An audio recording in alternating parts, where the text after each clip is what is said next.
Bonjour et bienvenue dans l'Avant-Garde. Aujourd'hui, je suis avec Yann Lemad, Head of Growth chez Katz. Bonjour Yann. Bonjour, ça va? Ça va très bien et toi? Trop cool, merci. Ouais, ça va. Pour l'anecdote, c'est marrant parce que je t'ai découvert grâce à ma cofondatrice Nora qui m'a envoyé un beau jour un WhatsApp avec ton profil LinkedIn en me disant faut absolument que vous vous parliez.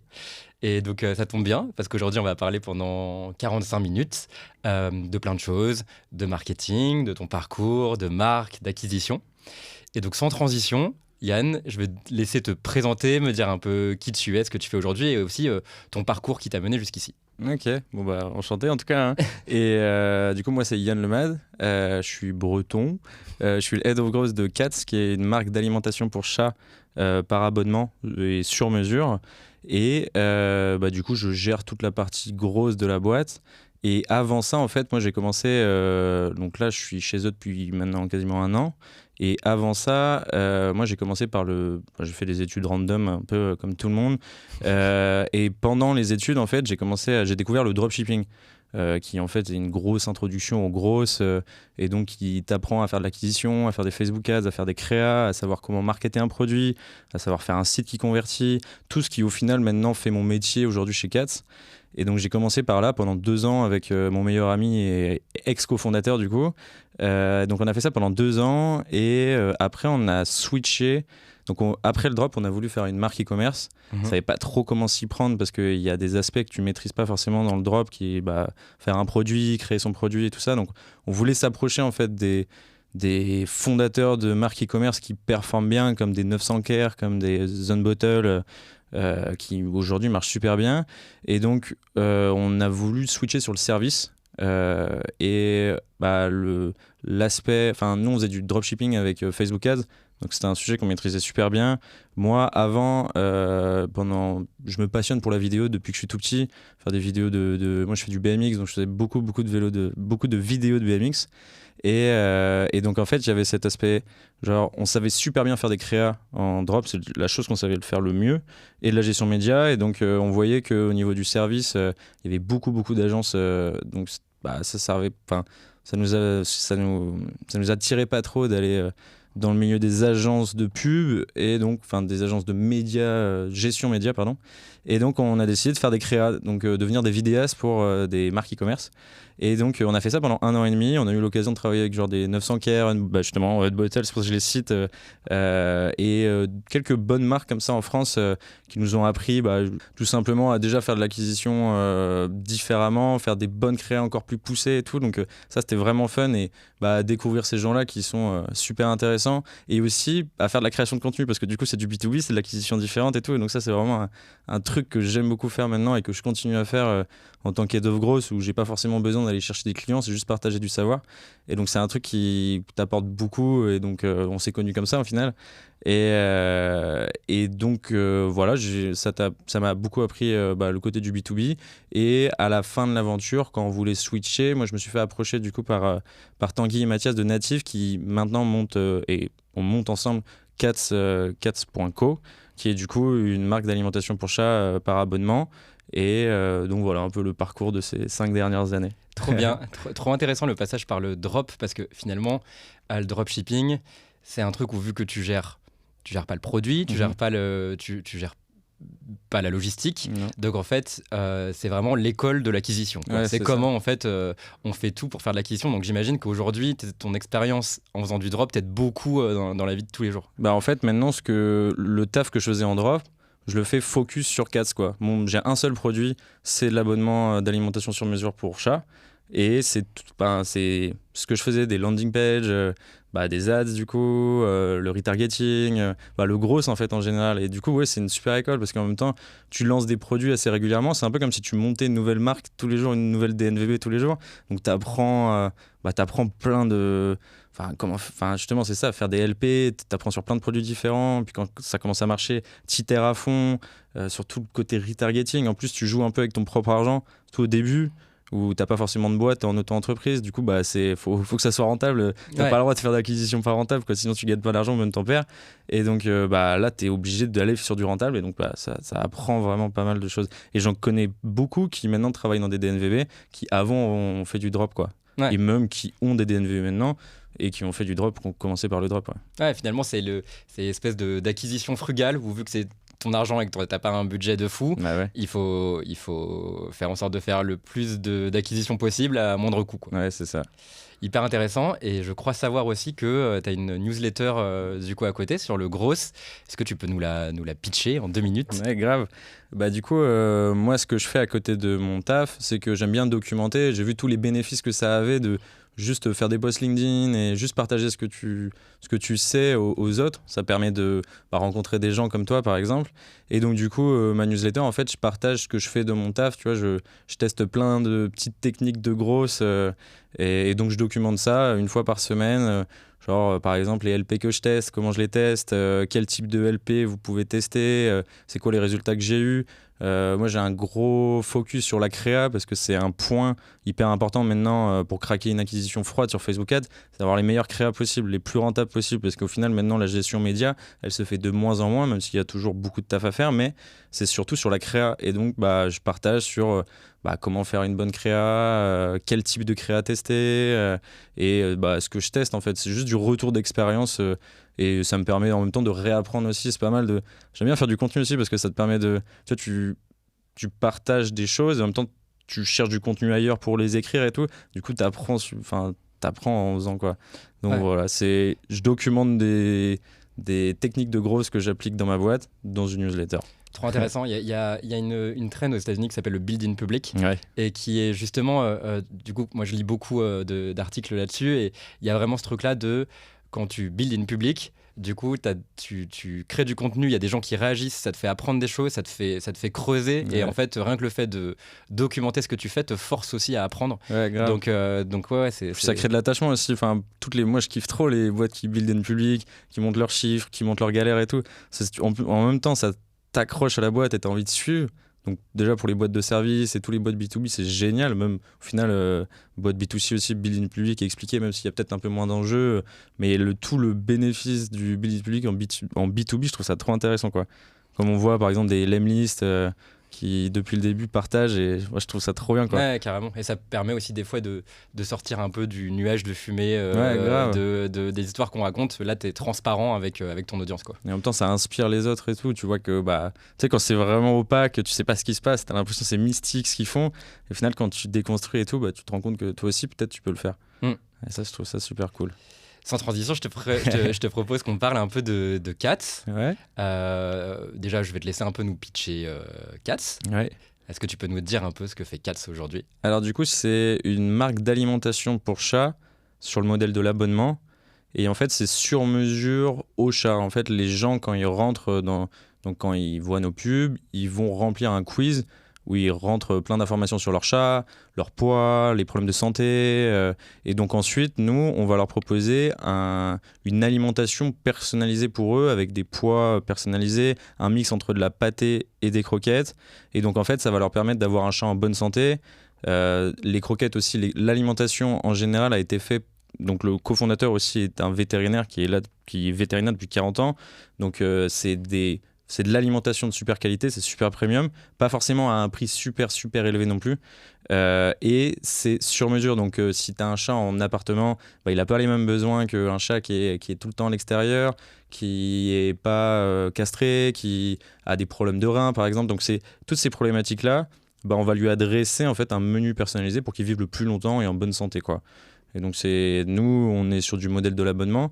Donc c'est un modèle aussi assez sain parce qu'on, du coup en fait il y a c'est du repeat, c'est que du repeat, quoi. Ce qu'on va aller chercher, on est d'abord sur une période d'essai de 15 jours et après quand ils ont testé, et on leur demande s'ils veulent passer en abonnement et là on passe sur un modèle d'abonnement. Et donc du coup notre acquisition aussi, ça nous permet de pouvoir dépenser plus pour avoir un client parce qu'on le rentabilise sur beaucoup plus longtemps, quoi.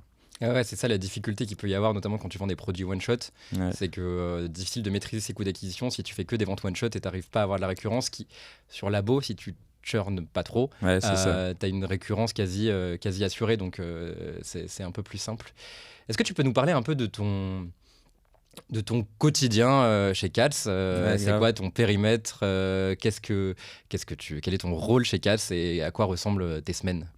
Moi, on va dire que 70% de mon taf, il est sur l'acquisition et sur Facebook en vrai, parce que tout notre effort, on le met là, parce que c'est vers enfin, on peut dire ce qu'on veut, Facebook c'est quand même hyper puissant et ça va le rester pendant un bon moment, même s'il y a TikTok, il y a d'autres piliers d'acquisition paid qui sont intéressants, mais aussi puissants at scale, bah, il n'y en a pas d'autres que Facebook. Donc moi, mon taf, 70% de mon taf, c'est de craquer Facebook. Et après, c'est de tester. C'est ça qui est cool aussi avec Kat, c'est qu'il me laisse la liberté de pouvoir tester plein de petites techniques de grosses, super intéressantes. Et donc, bah, c'est 70% de l'acquisition Facebook. Et donc, ça consiste à faire de la gestion média. Mais bon, ça, c'est pas énorme. C'est surtout percer, craquer la créa, quoi. Comment avoir des bêtes de créa. Et ça, on peut en parler si tu veux. Comment avoir des bêtes de créa, comment on les crée, qu'est-ce qui intéresse les gens, comment on itère sur les bonnes créas, parce qu'une fois que tu as trouvé ta bonne créa, les bonnes créas, comment tu itères pour avoir de meilleurs résultats et pour que ça tient encore plus longtemps, parce que ça te demande énormément d'efforts de trouver une créa qui marche bien, qui marche vraiment bien. Après, il faut la faire tenir le plus longtemps possible, parce qu'à un moment donné, elle s'épuise dans tous les cas. Et donc, c'est de itérer dessus, comment on itère et tout. Donc, ça, on peut en parler si tu veux. Parlons-en. Parlons-en. Parlons-en. Du coup, tu parles de craquer Facebook. Est-ce qu'il y a une recette, ou en tout cas, est-ce que toi, tu as identifié des bons ingrédients d'une recette pour craquer l'acquisition Facebook? Est-ce qu'il y a des bonnes créas? Est-ce que tu vois, t'as une recette magique? Une recette magique, je pense pas, mais c'est maintenant on se rend compte que Facebook il sait te trouver des clients tout seul, donc il y a moins cet aspect qu'on pouvait avoir en 2016, 2017, 2018 où le taf du média buyer c'était d'aller tester toutes les audiences possibles, d'aller chercher vraiment toutes les petites niches et d'aller chercher de la perf avec. Peu importe si ta créa elle était bien ou pas, il y avait moins cet enjeu de avoir une bonne créa, c'était surtout aller chercher les audiences. Et de toute manière, peu importe la créa, si tu avais la bonne audience, ça vendait. Et les coûts d'acquisition étaient moins hauts aussi, donc voilà, il y avait moins cet enjeu-là. Là maintenant, on switch vraiment depuis les 2-3 dernières années sur c'est la créa qui fait la perf en vrai. Donc la recette, c'est d'aller tester le maximum de créa, c'est de s'inspirer des autres. Moi, je m'inspire beaucoup des États-Unis, quoi, d'aller voir ce qu'ils font aux États-Unis. Et aussi, il y a la créa, il y a aussi la LP derrière, où c'est peut-être un peu moins un enjeu, quoique au final, il y a pas mal de choses à tester avec les LP, parce que du coup, ça dépend en fait du business. Mais si on reste sur Facebook, c'est vraiment aller chercher les meilleurs créas. Et donc, c'est d'aller tester différents formats, d'aller tester ses hooks. On peut parler des hooks. C'est vraiment les 15 premières secondes de la vidéo. On va essayer d'attraper l'attention. Moi, je pense que en tout cas, les gens qui font, même pour les gens qui débutent Facebook Ads pour leur boîte et tout, et ça dépend du branding aussi, mais nous, en tout cas, sur l'univers des chats, moi, je trouve que c'est, pour avoir une bonne créa qui performe, et ce que je découvre petit à petit avec le temps, c'est de divertir les gens. Moi, je voyais pas mal de gens il y a 1 an ou 2 ans qui disaient que c'est mieux d'aller droit au but, d'essayer de leur vendre direct et pas de divertir les gens. Et au final, je me rends compte que c'est pas forcément vrai, en tout cas pas pour nous. Et c'est d'essayer d'aller divertir des gens avec de la bonne qualité. Et en fait, ça on le dit depuis la nuit des temps, mais de faire une publicité qui ne ressemble pas à une publicité. Et d'aller, en fait, moi il y a un truc aussi auquel je crois beaucoup, c'est de mixer l'influence et le paid. Enfin, l'influence des créateurs de contenu. Il y a beaucoup de créateurs de contenu maintenant sur TikTok, et qui ont des formats super gauleries. Et donc, c'est de leur demander d'aller faire une collab avec eux. En gros, ils gardent leur code, ils gardent leur savoir-faire d'être drôle, d'être divertissant, et d'aller placer ton produit chez eux, donc dans leur format à eux. Ils se chargent, donc tu construis avec eux. Et ils peuvent le poster sur leur propre réseau. Et je pense pas que tu auras énormément de ventes, peu importe si on va aller chercher des gens qui ont par exemple 50 000 abonnés, 100 000, 200 000, 300 000 grand maximum, même parfois plus si vous êtes prêt à mettre de l'argent vraiment beaucoup dans la prod. Et c'est après prendre cette créa-là et de le mettre en paid et de se servir de la puissance du paid et de la capacité à Facebook Meta en général, donc Insta et Facebook, d'aller chercher les bons clients avec un contenu humoristique, drôle et divertissant qui ressemble pas à une pub, quoi. Parce que souvent, après ça c'est normal, mais les gens aiment pas les pubs en général. Et donc au final, moi je découvre qu'en faisant du contenu divertissant si tu arrives à faire du contenu divertissant et placer un peu la proposition de valeur, ta proposition de valeur est un peu dans un contexte marrant, eh ben, ça vend quand même si t'es pas là en train de faire mon produit il est bien pour ça, c'est cet avantage-là ou ça. Juste faire un truc marrant qui parle de ton produit, l'envoyer en ads et nous par exemple, je peux prendre un exemple, on a fait un contenu là il y a un mois avec une chanteuse sur TikTok qui fait des chants, qui a un format super drôle et tout, qui est pas super connu mais la qualité de son contenu est vraiment cool quoi. Donc on a écrit une chanson avec elle, on parle un petit peu de Cats. Donc le sujet c'est balance ta marque. On a repris un peu l'air de Angèle et on le fait sous forme de balance ta marque et à la fin on parle un petit peu de Cats dans la chanson et c'est une top créa quoi. C'est une top créa alors qu'on n'est pas là en train de survendre la marque quoi. Et genre c'est incroyable, genre quand tu fais de l'acquisition sur Facebook, tu vois souvent genre les commentaires sous les pubs, ils sont c'est toujours du négatif. Et là c'est genre best ads ever, j'ai regardé jusqu'au bout alors que j'ai pas de chat, j'ai envie d'acheter tout. Enfin c'est assez cool. Pour le branding aussi c'est cool. Et c'est intéressant ce que tu dis parce que du coup, tu parles de divertir et tu parles de hook.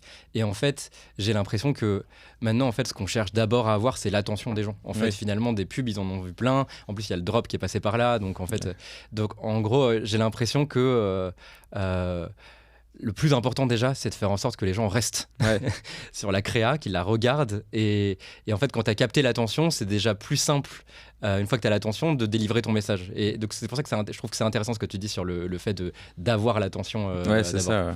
Donc, essayer d'aller mixer, faire vraiment du contenu de qualité aussi. Et il y a, on va dire encore, il y a un an, moi je trouvais ça super cool de faire du contenu avec des créateurs avec genre des personnes random qui prennent leur téléphone et qui se filment. Bon ça marche toujours chez beaucoup de monde, mais je pense qu'il y a un vrai truc à aller faire avec des gens qui savent faire des jolies vidéos chez eux, qui ont vraiment un talent, du coup par exemple d'humoriste, un vrai talent et de faire des vidéos avec eux pour aller faire du paid. Je pense qu'il y a vraiment un truc à essayer de taffer les créas encore plus maintenant, pas essayer de faire de la quantité mais faire de la qualité plutôt que... Ouais, ok. Et une question que je me pose, c'est que du coup, tu parles beaucoup de paid.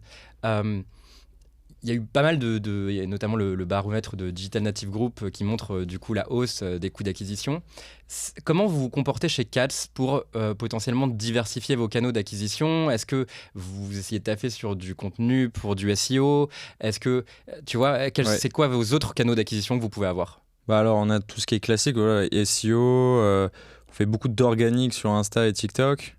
Mais c'est vrai qu'on se focus vraiment. Enfin là en fait, il y a un truc qui marche chez nous, c'est le pay sur Facebook. On double down là-dessus à fond. Sûr qu'on diversifie pas assez, je pense. Mais c'est aussi qu'on est au début de l'aventure, donc on double down sur ce qui marche avant d'essayer de mettre beaucoup d'efforts sur. Donc on a des agences sur les autres canaux, donc le SEO, on fait du Google Ads aussi. Et donc ça, on les gère en externe. Mais le focus vraiment c'est sur ce qui marche pour l'instant quoi. On n'est pas encore assez gros et assez vieux pour aller foutre des efforts on y va étape par étape quoi. Ok, mais c'est vrai que c'est une erreur, enfin c'est pas une erreur, enfin je pense pas que ça soit une erreur à court terme forcément de pas se diversifier. Je pense que c'est bien de trafer un truc qui marche et de continuer pendant que ça marche quoi. Mais c'est sûr qu'il faut faire attention bien se diversifier parce que quand Facebook marchera plus c'est ça crée une dépendance qui est énorme à Meta. Par contre, mais effectivement je comprends le point d'abord aller chercher avec du paid déjà un certain nombre d'acquisitions, de stabiliser ça, d'avoir un coût d'acquisition qui est maîtrisé pour ensuite peut-être aller chercher ailleurs et vraiment mettre beaucoup plus d'argent sur d'autres leviers quoi. Mais pour l'instant, on se focus sur ce qui marche, quoi. À notre niveau. Quoi. Votre niveau, je comprends. Et comment ça se passe? Parce que du coup, tu fais tes créas avec du coup tout ce que tu essaies de mettre en place pour essayer de capter l'attention des gens et de les faire, de leur faire connaître Cats, de les faire aller sur une LP ou sur un site. Comment vous faites après sur les LP ou sur le site pour maximiser la conversion? C'est-à-dire qu'en fait, en gros, première étape atteinte, j'ai capté ton intention, t'arrives sur Cats, ou t'arrives sur une LP, mais en tout cas t'arrives sur un truc de Cats. Est-ce que vous travaillez des trucs pour justement maximiser au maximum, pour améliorer au max le taux de transfo de vos sites ou de vos LP? Ouais, alors nous, pour commencer, notre but en fait, c'est que t'arrives sur une LP, et notre but après, c'est de convertir cette personne pour qu'elle fasse son quiz. Et elle remplit son quiz, elle choisit son menu, et après, elle passe sa période d'essai. Et donc, nous, on fait soit on l'envoie directement vers le quiz. Au final, on se rend compte qu'il n'y a pas forcément de différence de taux de conversion. Donc, ça, c'est pas mal de l'envoyer directement sur le quiz. Maintenant, il y a pas mal de marques qui font ça aussi. Il y a une marque super connue aux États-Unis des shampoings personnalisés pour les femmes qui s'appelle Prose et qui envoie directement vers des quiz. Il y a aussi une marque qui s'appelle Hims aux États-Unis qui fait des compléments alimentaires. C'est pas des compléments alimentaires, mais c'est des pilules. Enfin, c'est un peu du domaine médical, mais pour les hommes. Et ils envoient directement vers un formulaire et les gens, en fait, ils se qualifient comme ça et ils remplissent les informations. À la fin, tu laisses ton mail et ensuite, tu découvres ce que tu as, le diagnostic qu'on te donne et tu as un menu. Enfin, tu as quelque chose de personnalisé pour toi. Moi, j'aime beaucoup cet aspect-là. Ça se met de plus en plus en cosmétique. Propose des packs, mais vraiment personnalisés pour les problématiques que tu as. Et sinon, il y a les LP. Et donc, les LP, tu en fais des différentes. Nous, tu les construis, en fait, tu prends toutes les déjà, tu vends ton produit. Donc, juste, par exemple, faire 4 raisons de tester 4. Et donc, avantage 1, avantage 2, avantage 3, avantage 4. Et aussi, tu déconstruis ce que tu as, les questionnements que tu as dans le SAV souvent. Genre, par exemple, nous, il y a cet aspect, il y a cette problématique, est-ce que mon chat va aimer la nourriture? Et ben, ça revient souvent dans le SAV. Et ben, on fait une rubrique spéciale, on fait juste on en parle, quoi. On en parle. Il y a un truc hyper important aussi, moi, je pense, dans les LP, c'est de bien faire remonter les reviews hyper rapidement, faire mettre en gros et super rapidement parler du retour d'expérience des autres. D'où le Trustpilot qui est super important pour toutes les marques e-commerce qui taffent le truc. C'est de bien faire remonter ces notes-là et de bien montrer que tu as des super avis sur Trustpilot et tout. Donc il y a ce côté remonter les avis à fond, déconstruire les questionnements qu'ont les gens à cette étape-là et donc que tu sais en lançant des questionnaires ou juste en faisant remonter ce que le SAV te dit. Et il y a différents types de landing page aussi, ça dépend de ta créa aussi, c'est pour ça que je disais ça tout à l'heure. Tu peux faire une landing page qui vraiment vend ton produit juste et vraiment il faut pousser vers le questionnaire. Il y a aussi il y a différents types, il y a aussi, moi je voyais ça aux États-Unis et je trouve ça vraiment cool, je ne l'ai pas encore mis en place, mais des gens qui, par exemple, dans le côté cosmétique, qui vont s'appuyer sur, genre vraiment faire une landing page avec que des avis. Ouais, c'est au tout début, ils parlent que d'avis, pendant tout, ils parlent que d'avis, des gens qui font des retours d'expérience et tout. Je trouve ça super intéressant. Je l'ai pas encore testé, mais je pense que c'est super intéressant, surtout dans ces milieux-là, un peu de la beauté, quoi. Sinon, il y a les listicles, c'est de faire genre des articles. C'est un peu comme. C'est de parler comme un article de blog de ton produit et de faire une liste d'avantages de ton produit. Comme si on était sur un journal, quoi, un blog par exemple. Et sinon, il y a souvent, quand on parle d'e-commerce, nous, c'est spécifique parce qu'on a un seul produit, c'est de l'abonnement. Donc, on peut faire beaucoup d'LP différentes. Il y a aussi tout simplement la page produit, quoi. Et dans la page produit, faire remonter très vite les avis. C'est ce qui me paraît le plus important, quoi. Faire remonter les avis très rapidement. Et souvent, en fait, quand tu viens, si tu fais pas que de la statique, quand tu fais des vidéos en créa, les gens ont déjà un peu compris ton produit, quoi. C'est intéressant, tu as dit plusieurs choses et j'ai envie qu'on creuse un peu parce que finalement tu parles d'abord avec le quiz, le diagnostic personnalisé, c'est un peu du contenu un peu give first, c'est-à-dire genre en gros, avant de te vendre quelque chose, je vais te servir un contenu intéressant pour toi. Je vois Horace qui fait un diagnostic visage, par exemple. Ouais. Et on voit de plus en plus ça, notamment dans la beauté, où en fait, on propose d'abord un diagnostic pour ensuite, du coup, t'amener vers le produit. Donc, il y a ce contenu give first qui est intéressant. Tu m'as parlé aussi un peu de confiance avec le social proof. Ouais. C'est intéressant. Et je veux bien revenir un peu sur les avis. Moi, je me suis beaucoup rendu compte de l'importance de Trustpilot. Est-ce que tu penses que c'est lié à des années de dropshipping où la confiance s'est perdue sur les marques? Ou est-ce que tu penses que tout simplement, quand tu es un pure player du online, par définition, les gens ne te voient pas dans la rue ou dans leur quotidien et que en fait, tu es obligé de trouver un moyen de les rassurer? Comment tu interprètes le fait que ces avis sont devenus fondamentaux?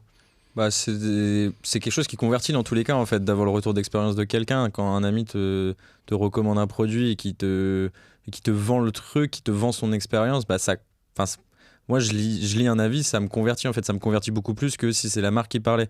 C'est ça, je te disais, la LP, moi je trouvais super intéressante où ils mettent quasiment que des avis, c'est qu'ils se disent que bah, la meilleure. Des fois, tu peux dire plein de trucs, si ça vient de toi, les gens seront pas convaincus, alors que si c'est quelqu'un d'autre qui parle de toi, bah, ça convainc beaucoup plus facilement. Et donc, bah, dans tous les cas, même. Il y a le dropshipping, oui, qui a peut-être entaché un petit peu sur le. Et encore, je pense pas tant que ça, mais c'est surtout que ça convertit trop bien, quoi. Enfin, Ouais. c'est d'avoir le retour de quelqu'un et, et donc bah, ça convertit, quoi. D'où l'importance de le mettre super haut, quoi. Et en même temps, ça t'apporte du trust, quoi. Quand tu vois que 1000 personnes ont mis 5 étoiles, tu te dis, bon, bah, ça vaut peut-être le coup d'essayer, quoi. Ça vaut peut-être Ouais. juste le coup d'essayer. Il peut pas y avoir 1000 menteurs, quoi. Ouais, voilà, c'est ça. Et d'où Trustpilot qui fait vraiment les choses carrées, quoi. Ouais, Tu peux pas mentir, quoi. carrément. Et je reviens sur le côté Give First, euh, contenu personnalisé. Tu disais un truc que je trouve hyper intéressant. Tu dis c'est un peu déconstruire, enfin en tout cas cerner et déconstruire les objections des gens. Comment tu les obtiens, ces objections, juste avec des retours clients? C'est-à-dire que tu te sers de retours clients pour ensuite améliorer ton funnel. Ça veut dire que vous mettez en place des outils pour avoir des feedbacks clients qui vont, toi, te servir à l'acquisition pour améliorer ton funnel? Ouais, alors du coup, ce qu'on fait souvent en fait, c'est d'envoyer des typeforms à tes clients. Tu poses des questions désintéressées, il faut savoir aussi bien poser les questions. Et justement, tu poses des questions à ces clients-là. Et c'est comme ça que tu retiens. Enfin, t'as des retours, quoi. Essaie de le faire le plus souvent possible. Il y a aussi, au SAV, nous, on a une équipe où il y a 4 personnes qui prennent au téléphone les gens. C'est d'écrire tout ça et de voir ce qui revient le plus souvent. Et à partir de ces infos-là, et aussi en tant que gros marketeur, ce qui est aussi hyper intéressant, c'est de prendre genre la liste de 10 clients super contents, 10 clients pas contents, et de les appeler, et juste de parler avec eux et voir comment ils parlent de ton produit et tout ça.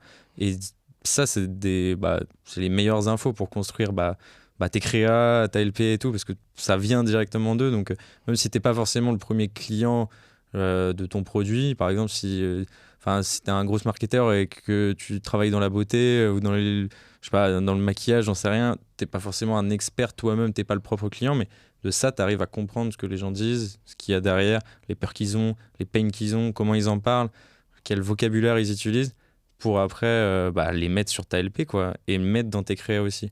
Et ça, c'est hyper intéressant parce que, en fait, tu peux très vite euh, avoir la tentation de, quand tu itères autour de ton funnel d'acquisition, de te dire allez, j'itère autour de ma créa, j'itère autour de ma créa, j'itère autour de mon funnel.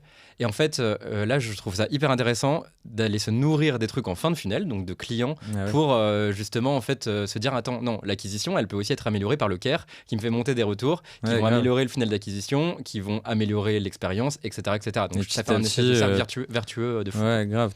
Enfin, t'améliores ton produit, en même temps, t'améliores ton marketing, et petit à petit, en fait, t'itères, et c'est un cercle vertueux, en fait. Plus t'as d'avis, plus t'as de bons retours et de mauvais retours, plus t'es capable de t'améliorer. Et après, ça, c'est quelque chose de classique, quoi. Trop bien, trop bien. Et alors, du coup, on a parlé de. T'arrives à capter leur attention, t'arrives à les Ouais. faire venir sur une LP ou sur ton site web, tu mets en place des choses pour les convertir. Et tu peux avoir, c'est un truc qui revient très souvent chez les e-commerçants, la Mhm. problématique des gens qui vont pas au bout. C'est-à-dire que du coup, qui ont commencé le funnel et qui se sont arrêtés, tout ce qu'on appelle un peu les paniers abandonnés. Moi, je me suis aperçu que ça générait pour certaines marques des manques à gagner énormes. Comment vous faites chez Katz pour gérer ces gens qui vont pas au bout? Alors, du coup, c'est classique, il y a le retargeting paid. On met des campagnes de retargeting avec des créas spécialement faites où tu rappelles ton offre, tu mets en avant les avis justement des personnes qui ont essayé ton produit, tu mets en avant ton Trustpilot, tu fais des créas spéciales qui déconstruisent les pains qu'ont les gens avant de commander. Donc, c'est tout simplement les temps de livraison. Là, dans notre cas, par exemple, c'est est-ce que mon chat va bien aimer? Donc, on fait des trucs spéciaux qui vendent pas Katz parce qu'ils connaissent déjà Katz. Hmm. C'est à ce moment où ils se disent je suis pas allé t'es pas allé jusqu'au bout. Il y a des raisons pourquoi t'es pas allé jusqu'au bout. Et c'est de faire des créas comme ça qui adressent ça sans forcément mettre beaucoup d'efforts dessus. Il n'y a pas besoin le gros effort est de capter leur attention et donc mettre du budget là-dessus et de faire beaucoup d'itérations. Après en retargeting il y a un peu moins et puis les budgets sont forcément plus faibles aussi. Après il y a les SMS marketing, l'email marketing, de les rattraper, donc ça c'est logique. Et il y a un truc assez fun qu'on a mis en place et qui vient des États-Unis, j'ai vu ça des États-Unis, c'est que on envoie des cartes postales à nos paniers abandonnés. Ça c'est un truc qu'on a mis en place là depuis 2 ou 3 mois et on a des bêtes de retour. Enfin c'est assez drôle, on a repris un concept. C'est un truc qui se fait souvent qui se fait aux États-Unis, même en France au final. On a déjà eu, par exemple, il y a une marque qui s'appelle Avamay qui vend des bougies et moi je me rappelle avoir déjà fait un panier abandonné et d'avoir genre une carte chez toi, enfin plus une espèce de prospectus qui arrive chez toi et qui t'explique que que voilà, il y a une offre et que t'as pas fini ton panier. Donc tu sors du online, tu arrives dans le physique même avant l'achat. Et donc nous, on a pris, on s'est dit, vas-y, on envoie des cartes postales signées du chat. Donc ça, c'est un peu le concept de se dire, vu qu'ils arrivent jusqu'au bout, les gens qu'on a leur adresse, bah, on a aussi le nom de leur chat. Donc on fait signer genre en mode... désolé d'avoir vomi sur ton tapis dimanche, mais est-ce que tu peux est-ce que tu peux finir la commande 4 et signer du nom du chat ou du nom des chats. Génial. Et en mode derrière la carte écrit en manuscrit, pas vraiment écrit à la main mais écrit avec une police manuscrite qui dit salut, moi c'est Tanguy, je suis le cofondateur, il y a ton chat qui m'a demandé de de te faire transmettre ce message, voici un petit code de réduction pour aller jusqu'au bout et passe le bisou à tes chats et voilà quoi. Et ça marche? Ça marche de fou, c'est un truc de ouf. Vraiment, genre Ouais. par rapport à l'email marketing, le SMS marketing ou le retargeting classique, t'as des résultats qui sont Bah, en cool? tout cas, ils sont. Là, on arrive après, donc on les envoie après qu'ils aient eu toute la séquence d'emails classiques. Et bah, genre sur 2000 envoyés le mois dernier, on a 10% de taux de conv. Donc ça fait Incroyable. 200, on a 200 et quelques personnes Dingo. qui ont converti. Dingo. Et c'est trop bien. Ça en retargeting. Et il y a aussi plein d'autres segments à faire. Il y a le segment de retargeting panier abandonné. Il y a genre le churmer aussi. Les gens qui ont churmé, tu leur dis bah, mon produit s'est amélioré. Et pareil, toujours signer du chat. Il y a genre le win-back où tu vas par exemple aller contacter des personnes qui ont acheté 2 fois chez toi et qui n'ont pas recommandé depuis 30 jours. Tu leur envoies une lettre avec un petit code de réduction. Et c'est génial, il y en a plein comme ça, même après pour des anniversaires et tout. Et nous, par exemple, on l'a testé sur le Charmer.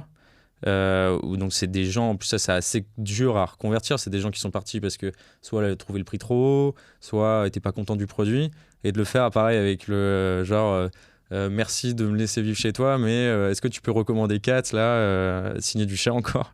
Et ça on a envoyé sur moins parce qu'on en a beaucoup moins, mais sur 1000 on a 60 conves. Et bah, c'est beaucoup parce que ça repart directement en abonnement. Donc ça, c'est assez cool. Et ça, c'est aussi du coup, moi j'adore faire des side projects sur le côté. Et du coup, avec mon meilleur pote et avec qui j'ai monté Creative Custom à l'époque, et ben c'est un peu notre side project du moment. On s'est dit, vas-y, on va essayer de le tenter sur d'autres boîtes et tout. Donc là, on cherche un peu des bêta-testeurs pour essayer de le faire gratos sur d'autres boîtes pour tester, d'itérer ce truc-là. Et c'est pourquoi pas de monter un petit side project à côté de nos taf sur envoyer des cartes. Bah, en fait, ce qu'on kifferait trop faire, et moi je kiffe grave le concept, c'est d'essayer de faire le clavio. Je sais pas si tu vois ce que c'est clavio. Ouais, je vois très bien. Le clavio du public postage. Genre le clavio, il y en a plein des boîtes d'emailing. Eux, ils se sont mis sur le segment de l'e-commerce et c'est de l'email pour l'e-commerce. Bah là, ça serait de faire du public postage pour l'e-commerce, pareil. Et donc permettre de, tu vois, comme ça, pouvoir mettre des triggers, genre tous les 14 jours, enfin au bout de 14 jours, ça envoie une lettre. Donc ça, c'est des trucs que du coup on a mis en place chez Cat, du coup qu'on aimerait bien exporter ça sur un petit business à côté quoi. Donc Génial. si jamais il y en a qui regardent ce podcast, je profite pour faire une petite auto-promo, de me contacter sur LinkedIn si jamais ils veulent faire bêta test parce qu'on le fait gratos. Faut juste payer les lettres, mais on le fait gratos Incroyable. pour tester quoi. Le Et clavio tester, facteur, quoi. on kifferait bien, moi je kiffe bien le concept et tout.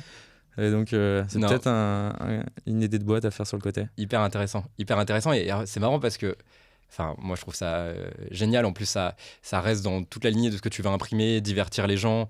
Ça crée un attachement à la marque, donc Ouais. c'est assez Tu sais, il n'y en fort. a pas beaucoup des marques qui font ça. Bah Et ouais. genre, toi qui es 100% online ou qui est beaucoup online, bah, c'est de passer du online au physique. Tu vois, surtout si tu as un concept un peu marketing marrant. Genre là, par exemple, bah, c'est une carte postale écrite du chat. Du coup, c'est un peu gaulerie, tu vois. Tu crées une expérience un peu marrante. Si tu regardes dans ce truc encore humoristique de la marque où on est un peu dans ce branding-là, bah, c'est une expérience marrante. Genre, ça marque un peu, je trouve. Et puis, de toute manière, les gens vont le lire parce que là, beaucoup, tu reçois une carte postale dans ta boîte aux lettres, tu vas la lire, tandis qu'un mail, tu vas pas forcément le lire. Ouais, c'est génial. Et alors, d'où tu trouves toutes ces idées Bah, de hack grosses? C'est des inspirations qui viennent d'où? Ça, c'est les États-Unis, quoi. Surtout, je vois, moi, je suis pas mal d'agences de grosses. Historiquement, en fait, depuis que quand j'ai commencé le drop et tout, on suivit pas mal ces agences de grosses pour apprendre tous les trucs qu'ils faisaient, quoi, parce qu'ils montaient des putains de marques et nous, on essayait de faire pareil avec nos produits. Et donc, il y a par exemple, je crois qu'ils sont un peu. Ils sont un peu affaiblis là, ça marche moins qu'avant, mais c'est une agence qui s'appelle Sugatan. Mhm. C'est une agence californienne qui fait du gros pour des marques e-commerce américaines et vraiment qui te donnent de la valeur de fou. Ils ont un article de blog, enfin ils ont un blog où ils donnent tous leurs tips qu'ils font et c'est comme ça qu'ils gagnent leurs clients et en même temps ils sont trop trop forts. Eux, leur business model, c'est qu'ils prennent genre 8% de ton chiffre d'affaires et ils t'emmènent ta marque à 10 millions de chiffre d'affaires annuel et ils l'ont fait plusieurs fois, plein de fois. Et genre ils partagent enfin moi ça fait 5 ans que je les suis et ils partagent plein d'articles sur tous les petits hacks qu'ils font sur leur Alpé, sur les créas. Et justement, cette idée-là, elle vient un peu de là, où ils partageaient un truc ils avaient utilisé cette technique pour le Black Friday, où ils envoyaient une carte et ça avait performé de fou. Et en fait, en discutant comme ça avec Julien, on s'est dit, vas-y, pourquoi pas. Il m'avait posé la question, ouais, vous faites ça chez Katz ou pas? J'ai dit non, mais ça, c'est super intéressant, quoi. Et vas-y, go tester et tout. Et les persos sont incroyables. C'est génial. C'est marrant, quoi. C'est génial. Tu devais être comme un fou quand tu voyais ouais, quand t'as vu les résultats. Puis c'est hyper intéressant, quoi. Et puis c'est marrant, le publipostage, c'est vieux, quoi. C'est vraiment très vieux. C'est ramener un peu le vieux au Carrément. goût du jour. C'est vieux, mais justement, vu qu'il n'y a pas beaucoup de marques qui s'en servent, du coup, ça crée quelque chose d'hyper atypique et d'hyper surprenant. Donc c'est dingue. Et puis si tu arrives à trouver un petit concept marketing drôle ou pas drôle, ça dépend de ton branding, quoi. Mais tu crées, c'est impactant un peu, quoi. Tu t'en souviens, quoi, en tout cas. Trop bien, trop bien. Et, au-delà d'ailleurs de ces hacks grosses que tu peux trouver, si tu devais dire un peu ton écosystème d'outils aujourd'hui à ceux qui nous écoutent, c'est quoi l'écosystème d'outils d'un head of growth chez Katz? Nous, en tout cas, du coup, notre CMS, il est build custom pour Katz parce qu'on est sur de l'abonnement, on a fait vraiment un truc custom, on n'est pas allé sur du Shopify ou quoi que ce soit. Il y a Klaviyo pour l'email, ça comme tout le monde. Facebook, du coup, pour l'acquise. Qu'est-ce que je peux donner d'autre comme outil Qu'est-ce que je peux donner Du coup, ton side project pour les paniers abandonnés et pour réactiver. Ouais, ok, ouais, ça, ouais, carrément. Il y a ce truc-là, ouais, carrément. Faudrait que tu lui trouves un nom. On l'a trouvé, ça s'appelle Memo, du coup. Ah, incroyable. Un peu comme un mémo que tu laisses sur ton frigo. Trop je sais bien. pas, c'est Memo bien. Card. Trop bien. Donc, Klaviyo, Facebook, MemoCard. Ouais, voilà, c'est ça. Incroyable. Trop bien. J'aimerais qu'on parle un petit peu de toi, ta vision un peu du e-commerce pour la suite. En fait, aujourd'hui, quand je parle avec un certain nombre de marques, tu as plein d'enjeux, notamment de diversification des canaux. Tu as aussi le poids des marketplaces. Qu'est-ce qui fait, selon toi, que je sais que c'est une question difficile, hein, mais que du coup, les marques dans les années à venir, ce sera quoi les marques qui vont réussir dans les années à venir, qui vont craquer le game? Tu vois, c'est quoi ta vision sur le e-commerce de demain? J'ai pas une grosse le commerce de demain. Même. Sur le commerce de demain, j'ai pas une grosse expérience sur l'omnicanalité. J'ai pas beaucoup bossé pour des boîtes qui faisaient ça. Nous, c'est le pari qu'on prend avec Kat, c'est de rester sur de l'abonnement et d'être full online et de garder ce full online. Donc je pense que nous, on prend le pari que ça va continuer et qu'il n'y a pas forcément obligé d'aller en magasin parce que c'est un. Enfin, je trouve ça super smart d'aller dans les magasins et tout. Enfin, c'est logique pour beaucoup de marques. C'est d'autres enjeux complètement que je connais pas plus que ça. J'en ai un peu discuté avec des gens qui switchent sur quasiment du full magasin. Je trouve ça super intéressant. C'est des techniques complètement différentes. J'ai pas un gros avis là-dessus vu que j'ai pas énormément d'expérience sur l'omnicanalité, mais c'est sûr que y a un enjeu à essayer d'aller dans chaque point de vente. Mais après, ça dépend du business. Ouais, carrément. Et au-delà, alors je te pose la question alors que ça ne concerne pas vraiment Katz parce que vous êtes sur de labo. qu'est-ce que tu penses du poids de Amazon et des marketplaces pour la suite? Est-ce que toi, admettons que demain, en plus de MemoCard, tu lances une marque, est-ce que tu mets ton produit sur Amazon? Si oui, pourquoi? Si non, pourquoi? C'est quoi un peu ta vision là-dessus? Ou est-ce que... Bah encore, ça dépend du projet, je pense, mais c'est sûr que c'est génial d'avoir J'en ai jamais fait de l'Amazon FBA et tout ça, mais d'avoir un... Ça dépend de ton... Moi aussi, ça dépend du branding aussi, quoi, que tu veux avoir. Mais c'est sûr que d'avoir un lieu qui vend un peu en automatique, où tu peux déléguer les stocks, bah, c'est génial, là, moi je kiffe, hein. Franchement, mais ça dépend en fait, ça dépend de ta marque. Si t'es sur une marque super premium, bah non, du coup. Si t'es sur de la personnalisation. Pourquoi non, du coup? Sur une marque premium, ça m'intéresse.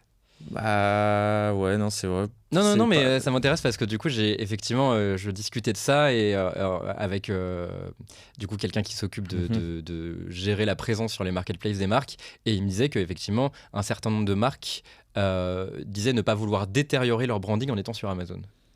Ouais, bah je sais pas, moi l'idée que je me fais, c'est que ça, oui, ça détériore un petit peu, et la valeur passée est peut-être un peu moins haute. Aux États-Unis, je crois qu'il y en a vraiment, vraiment beaucoup de marques qui se mettent sur Amazon, et c'est différent. Peut-être en France, c'est l'idée que je me fais après, quoi. Ouais. C'est personnel et j'ai pas d'expérience plus que ça, mais on voit beaucoup moins en fait de marques de très très haut de gamme qui sont sur Amazon, et donc en fait, c'est dessus. Enfin, ouais. Ouais, carrément. Et puis c'est vrai que ça dépend aussi du secteur d'activité, Ouais. notamment les secteurs où il faut créer une forte confiance autour de ta marque. Sur de la cosmétique, sur la beauté, t'as peut-être un peu peur d'aller acheter de la cosmétique sur Amazon. Après, sur des marketplaces spécialisés, peut-être c'est différent. Par exemple, là, sur du Sephora et tout ça, si t'arrives à être vendu en Sephora, sur leur marketplace et tout, enfin, je pense que c'est génial pour toi, quoi. Ouais, carrément. Ouais, et puis ça te fait une audience. Ouais, en plus, ça te fait découvrir d'autres personnes que t'aurais pas touché en faisant avec tes propres canaux à toi, quoi. Ouais. Donc, ça te fait découvrir de nouveaux types de personnes et ouvrir ta marque plus de personnes aussi. Donc, et il y a d'autres canaux d'acquisition aussi. Voilà, c'est ça. J'aimerais qu'on finisse un petit peu du coup cette interview en parlant de toi, des marques qui t'inspirent, tu m'en as cité, en vrai tu m'as cité pas mal d'agences, de marques qui t'inspirent tout à l'heure, mais voilà, si tu peux donner un peu des recos à des gens qui nous écoutent sur des marques qui t'inspirent, des sites qui t'inspirent, des ressources qui t'inspirent, c'est ouais, grave. Au niveau des marques qui m'inspirent de faux, et après tout le monde, c'est Asphalt. Ils sont trop forts. Ils sont trop forts. Tu vois, leur ad library, leurs pubs, ils sont incroyables. Donc eux, ils sont trop forts. Sinon, il y a plein d'autres marques. J'en avais noté sur mon téléphone, mais par exemple, nous qui sommes dans la pet food, il y a une marque qui perce vraiment aux États-Unis, qui s'appelle Pet Labco, qui vend du complément alimentaire pour chiens. Et ils sont trop forts au niveau du CRO, donc leur LP, leur page produit, c'est une masterclass, tu vas voir. Même je crois que si j'ai bien lu il y a pas longtemps, ils font 100 millions de revenus par an, full online, donc c'est ouf, quoi, déjà rien que ça. Et le font, après ils sont aux États-Unis, c'est peut-être les niveaux de revenus sont différents, mais genre des ads sont trop... Tu vois vraiment leur ad library. Quand tu te connectes à leur ad library, tu vois toutes les itérations de hook qu'ils peuvent faire sur une seule vidéo. Il y a genre, ils uploadent, je sais pas, enfin ils sont sur de très gros budgets, je pense, eux, mais tous les jours tu vois 10 nouvelles créas. C'est la même vidéo, mais c'est le hook qui change. Ils sont vraiment dans l'itération tout le temps. Leur CRO, il est incroyable. Et ça témoigne de leur croissance je crois qu'ils sont très très gros maintenant, quoi. Ouais. Et sinon, il y a quoi? Il y a IMS, que j'aime beaucoup. Au niveau des créas, au niveau de leur LP, au niveau du funnel qu'ils ont fait. Je ne saurais pas décrire leurs produits, mais c'est du complément alimentaire. Enfin, c'est pas du complément alimentaire, mais c'est du complément. Enfin, il faut aller voir, ça s'appelle HIMS. C'est une marque assez connue aux États-Unis qui est aussi très très grosse. Et en fait, tu as toutes leurs créas. C'est que des statiques. Et c'est trop. Enfin, vraiment, c'est stylé. Ça se voit que c'est beaucoup beaucoup itéré. Et ensuite, tu es amené sur un espèce de quiz. Le quiz, il est super long. Je pense que ça marche bien pour eux, quoi. Donc, il y a ces deux marques-là, moi, je kiffe bien. Sinon, quoi d'autre? Sinon, je peux partager, peut-être, sur mon blog, je peux mettre plein d'LP et plein de marques, et je peux te donner le lien pour que les gens y aillent voir s'ils veulent. Carrément, je mettrai les ressources du coup grave. avec le podcast et de toute façon, je sais que tu donnes déjà pas mal de tips aussi via ta newsletter. Merci de la vendre telle quelle. C'est gentil. Je la vends bien. Ouais, grave. J'ai vendu la newsletter, j'ai vendu mes mocards. Ouais, grave. Non, trop bien. Écoute, merci Yann. Je voudrais juste rappeler un petit peu, du coup, si on veut te suivre et suivre ton contenu, il y a ton LinkedIn, j'imagine. Ouais, voilà, c'est ça. Un Twitter, tu parles aussi un peu sur Twitter. Je mets pas trop sur Twitter, Ok. mais il faudrait que je fasse. Ok. C'est surtout sur LinkedIn et sur mon site, en fait, Ok. quoi, yanlemad.com, où je partage des articles de grosses. Ok, donc Yann Lemad sur LinkedIn, yanlemad.com pour s'abonner à la newsletter. Ouais. Et si on veut envoyer des cartes postales Envoyez-moi un message sur LinkedIn si Un vous DM voulez sur tester. LinkedIn Ouais, pour carrément. tester mes mots. Carrément, c'est ça. Trop bien. Merci beaucoup Yann. Merci C'est de trop ton cool. invitation, c'était vraiment hyper agréable. Ouais, franchement, une première. Ouais, grave. Bon. Première pour moi, en tout cas. Eh ben, trop bien. Écoute, j'espère que t'as kiffé. Ouais, et puis, grave. n'oubliez pas d'aller sur yanlemad.com. Merci. Merci.